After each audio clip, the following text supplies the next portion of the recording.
नमस्कार, माय बावली हिंदी समाचार में आपका स्वागत है और मैं हूं शेख इस्माइल। आज आदिलाबाद जिला केंद्र में एआईटीसीयू के जिला कार्यालय में बोक्तापुर जिला अध्यक्ष भरतलाल गोवर्धन की अध्यक्षता में आपातकालीन पदाधिकारियों की एक बैठक आयोजित की गई। इस बैठक में मुख्य अतिथि के रूप में राज्य सचिव एस विलास और आदिलाबाद जिला महासचिव सिर्रा देवेंद्र ने भाग लिया।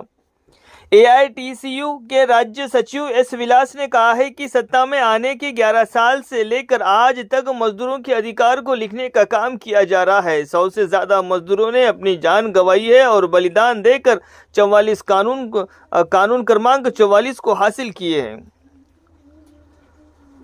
और वे श्रमिकों को नुकसान पहुंचाने की साजिश रच रहे हैं। हृदय भूमि में लगभग साल भर होने वाले विरोध प्रदर्शन नया रूप लेते हैं, ये स्वीकार करते हुए कि मोदी सरकार गलत परिस्थितियों में 3 काले कानून रद्द करेंगी। ये शर्म की बात है कि 3 काले कानून अब तक रद्द नहीं किए गए हैं।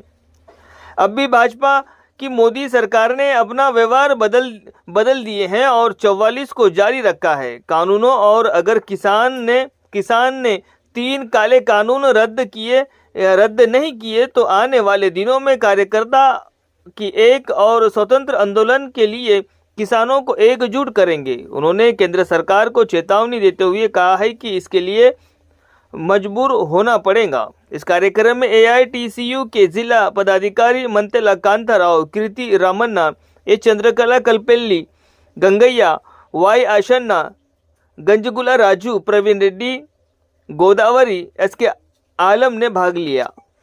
जिला అత్యవసర ఆఫీస్ బేరర్ సమావేశం ఏర్పాటు చేయడం జరిగింది। ముఖ్యంగా దేశంలో ఉన్నటువంటి మోదీ సర్కారు చాలా నిస్సిగ్గుగా కార్పొరేట్ సెక్టర్స్కు, దేశంలో ఉన్నటువంటి బడా వ్యాపారస్తులకు, అంటే అదానీ కానీ, అంబానీ కానీ, టాటా కానీ, వీళ్ళ అడుగులకు మడుగులొత్తుతూ వాళ్ళకు అనుకూలమైనటువంటి 4 కోళ్లు తీసుకురావడం జరిగింది। ఈ 4 కోళ్లు రద్దు చేయమని 24 సంవత్సరాల నుంచి 24 సమ్మెలు చేయడం జరిగింది। నిన్న కూడా 26వ తారీఖు ఈ 4 కోళ్లు రద్దు చేయమని, అదేవిధంగా ఈ రైతులకు సంబంధించిన నీళ్ళ చట్టాలు రద్దు చేయమని దేశంలో ఉన్నటువంటి రైతులు, కార్మికులు అందరూ నిరసన కార్యక్రమాలు, సమ్మెలు చేసినప్పటికీ ఈ మోదీకి అసలు చెవులు వినిపిస్తలేవు, ఆయన శరీరానికి ఏం తగులుతలేదు। అదే కాకుండా మోదీ కార్మిక వ్యతిరేకి। ఇక్కడ మోదీ అనుబంధ ఏదైతే మోదీకి ఆర్ఎస్ఎస్ ఏదైతే అనుబంధం ఉన్నదో మరి వాళ్ళ అనుబంధ సంఘాలు కూడా నోరెత్తుతలేవు। ఈయన 47 చట్టాలు రద్దు చేస్తే ఈ ఆర్ఎస్కి సంబంధించినటువంటి బిఎంఎస్ కూడా నోరెత్తుతలేదు, ఎందుకు రద్దు చేసినావని। ఎన్నో త్యాగాలతోటి ఎందరో బలిదానాలతోటి తీసుకున్నటువంటి 44 చట్టాలు రద్దు చేసిండ్రు। మరి బిఎంఎస్, ఆర్ఎస్ఎస్ నోరెత్తాలి కదా, నోరెత్తట్లేదు। దీన్ని చాలా తీవ్రంగా ఖండిస్తున్నాం కార్మిక వర్గం। ఈరోజు బిఎంఎస్ కుట్ర చేసి దేశంలో నంబర్ 1 స్థానంలో కార్మిక రంగంలో ఉన్న ఏదన్నా సంఘాలలో బిఎంఎస్ ఉన్నదా? అసలు ఎక్కడ కనిపిస్తుంది అది? ఎక్కడ కార్మిక రంగం కొరకు పనిచేసిన సందర్భం ఉన్నదా? ఈరోజు కుట్ర దేశంలో ఉన్నటువంటి లేబర్ ఆఫీసులను అన్నింటినీ తమ హ్యాండ్ ఓవర్లో తీసుకోవడానికి ప్రయత్నం చేయడం జరుగుతుంది ఈ బీజేపీ ప్రభుత్వం।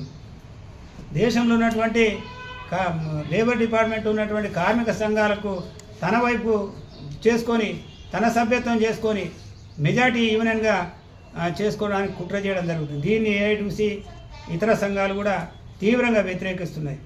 ఈరోజు మేము కోరేది ఏమంటే ఈ 4 కోళ్లు వెంటనే రద్దు చేయాలి। ఈ రద్దు చేయడానికి రాబోయే కాలంలో ఏఐటీసీ ఆధ్వర్యంలో కేంద్ర కార్మిక సంఘాలను, రైతు సంఘాలను ఒకే తాటి మీద తీసుకొచ్చి తీవ్రమైన పోరాటాలు చేయడానికి వెనుకాడము। మరో స్వాతంత్ర పోరాటం జరిగేటి అవకాశం కూడా ఉంది కాబట్టి 55 కోట్ల మంది ఈరోజు దేశంలో కార్మికులు ఉన్నారు। వారికి వ్యతిరేకంగా ఏ ప్రభుత్వమైన మోదీ ప్రభుత్వం కానీ ఇంకే ప్రభుత్వం కానీ వెళ్తే మాత్రం ఆ ప్రభుత్వానికి కార్మికులు బుద్ధి చెప్పే సమయం వస్తుందని తెలియజేస్తున్నారు।